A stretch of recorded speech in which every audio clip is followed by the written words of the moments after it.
Hello and welcome to Mind Mastery Accelerator, your destination for becoming a fearless entrepreneur.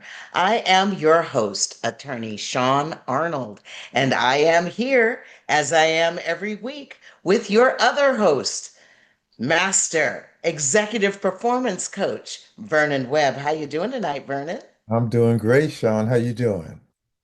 I'm doing beautifully. I'm doing beautifully as always. Vernon, tonight we're talking about mind games. We are talking about rewriting the patterns that run you, the patterns, the strategies that rule our lives. Now, listener, I know you're sitting there listening to me and you're thinking strategies. I don't care about strategies. What is she even talking about strategies? Well, when you have good strategies, they support your life. When you have bad strategies, you wind up in overwhelm, for example. You might have a problem with the IRS and you're having troubles dealing with that issue, with that situation, and you get yourself into a feeling of overwhelm, and you can't open your mail, you can't answer their inquiries, and the problem just keeps getting worse and worse and worse.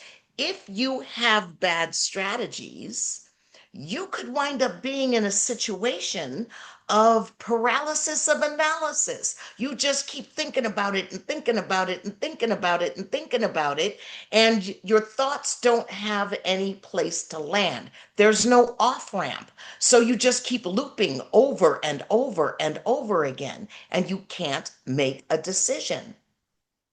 Bad strategies can lead you to make fear based decisions, which could be truly tragic for your life, like embezzlement. When you're thinking that the business is not going to give you the kind of money that you need, and you start dipping into the coffers.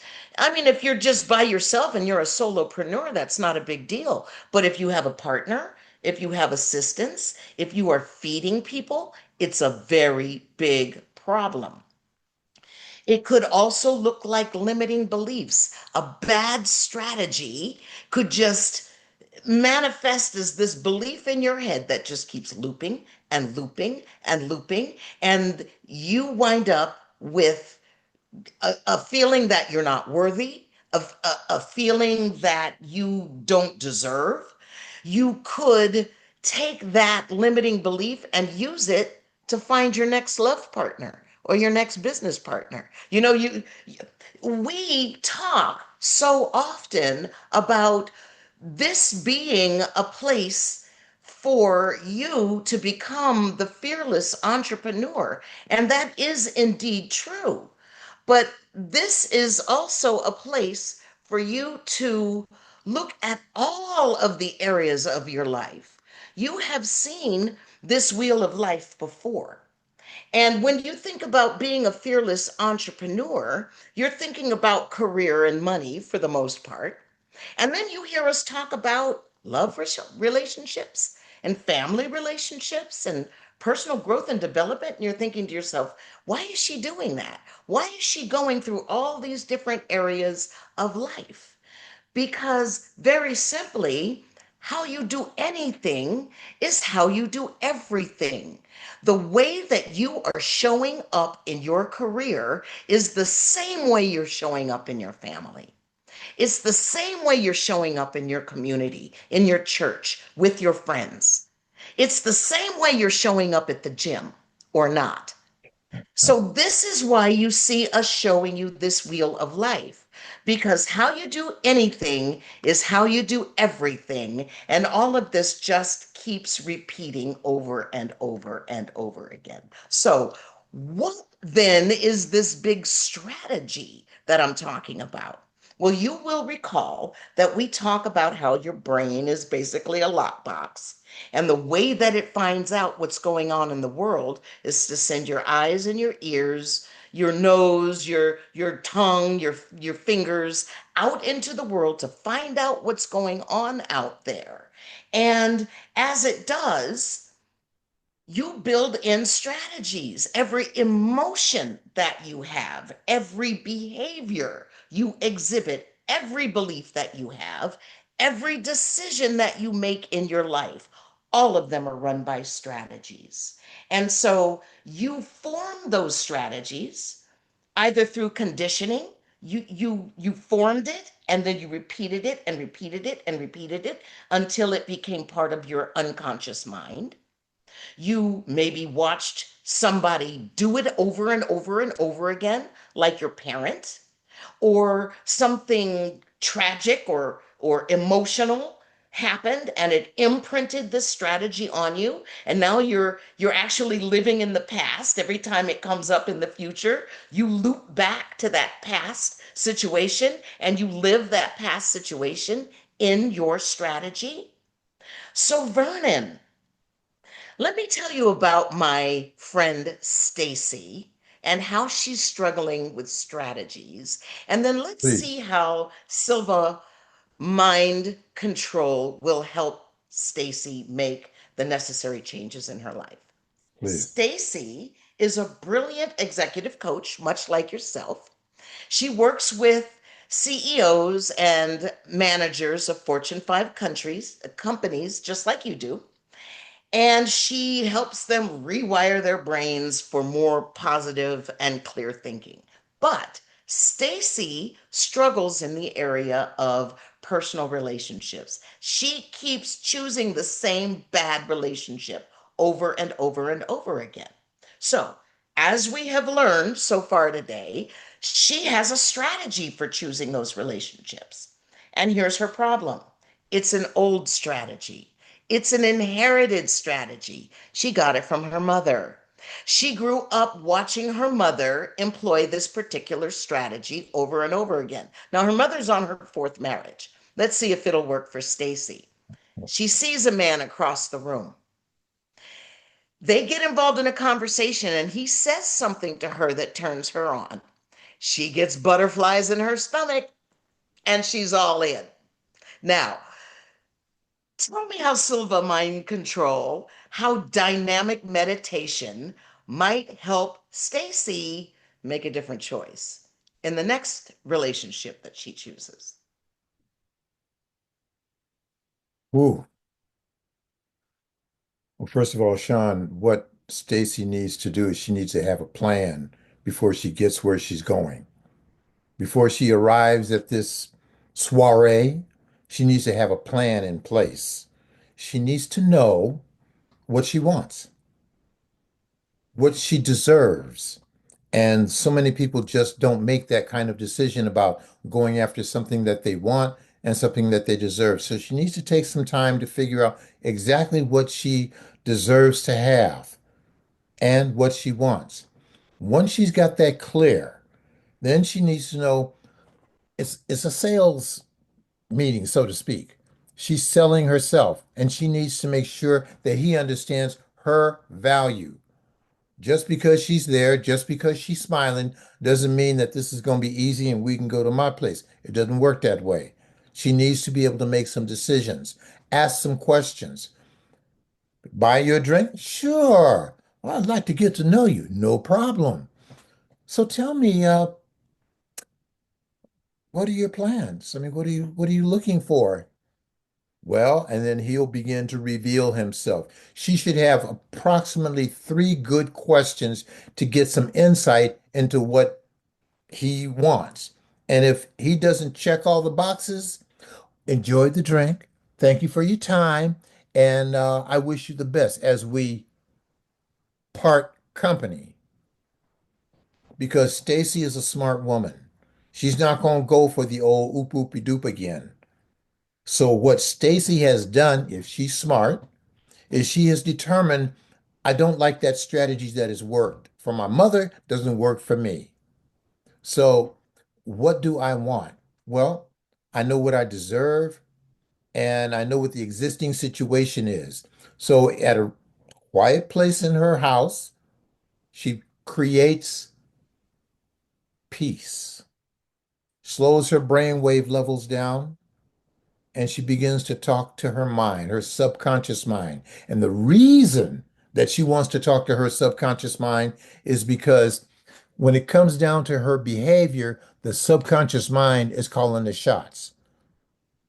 How many times have you wondered why you did something? Subconscious mind said, this is what you really believe and think. So she needs to be real clear about what it is that she wants. Reach a relaxed level of mind, look at the blue frame mirror, the existing situation, decide this is what she wants. So she needs to send the message to her subconscious mind, this is no longer the situation. She'll smash it, she'll erase it, she'll blow it up. But when she finishes, that particular existing situation no longer exists. Now, where does she go? What does she want? So you create a white framed mirror. This is where the solution is, the goal is. And what goes into that white frame mirror is sensory rich images. What is she going to hear? What is she going to feel? What is she going to say? And once she's clear on that and she sees that all is working, that's the only time that she will create that situation. Now, being human, as we all are, old past negative programming is going to raise its ugly head again.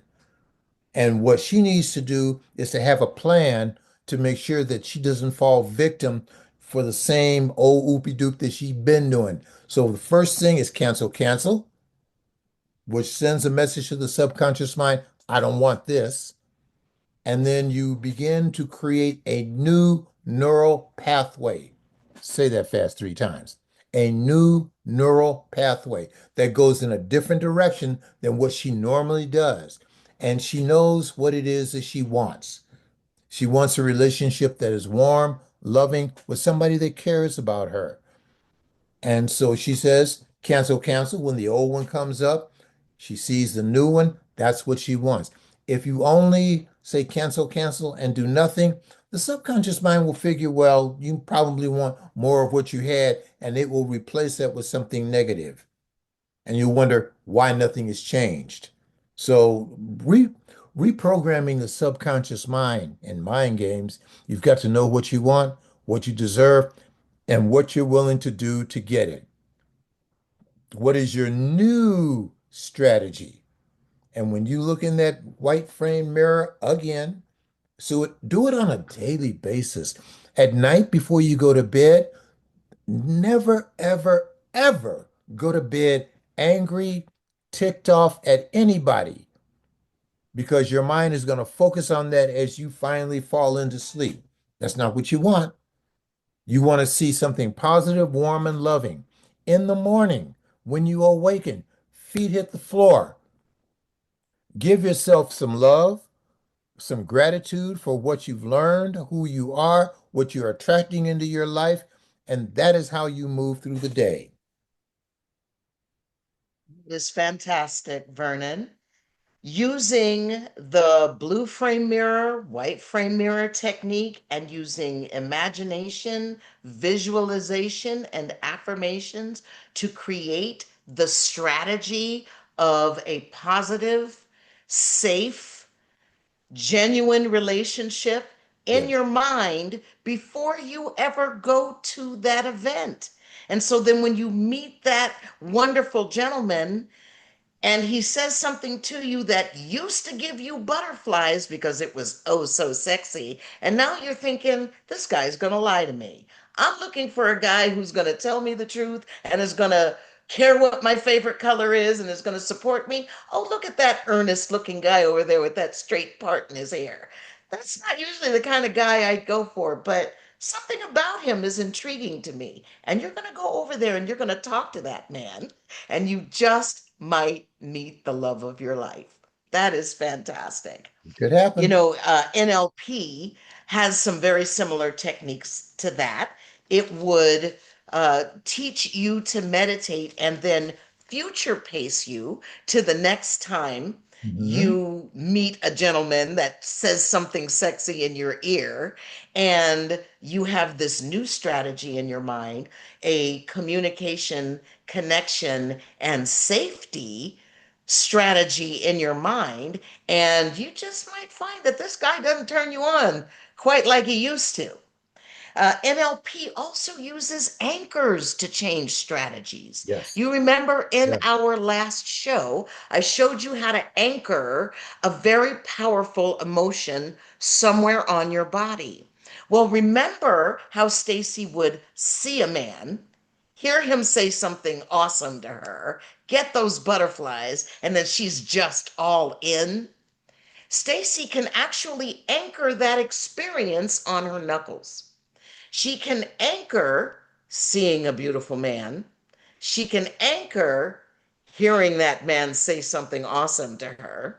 She can anchor getting those butterflies. And then, right before she's all in the space between the knuckles, she can actually anchor in an auditory digital. What is that? That is the thinking representation, where she will Hold up. stop and say, Time. exactly, hold up, time out. Think about those triggers. Think about those red flags. It's a thinking representation. So when she goes into that event and she sees that awesome man, she can press that anchor. And because she built it in a chain going across her knuckles, it will fire itself across her knuckles, including that auditory digital representation, where she then looks at that man and goes, "Oh, somebody else, please." And she makes another choice. And wouldn't that just be awesome to start making other choices that actually support your journey? What do you think, Vernon? What do you think about strategies and using anchors to actually change them, using visualizations and imagination and affirmations to actually change how you feel about certain areas of your life? There has to be balance in your life, Sean. Business is one thing, personal life is something else. People say, well, you're here to learn about business. Yeah, but personal life is an integral part of who you are. And who you are is going to be determined by what you think about yourself, how you feel about yourself, what it is that you think you deserve to have. So there can't be just business over here and personal. No, they come together. And we will continue talking about relationships. Now, this was about romantic relationships, but the relationships, write this down.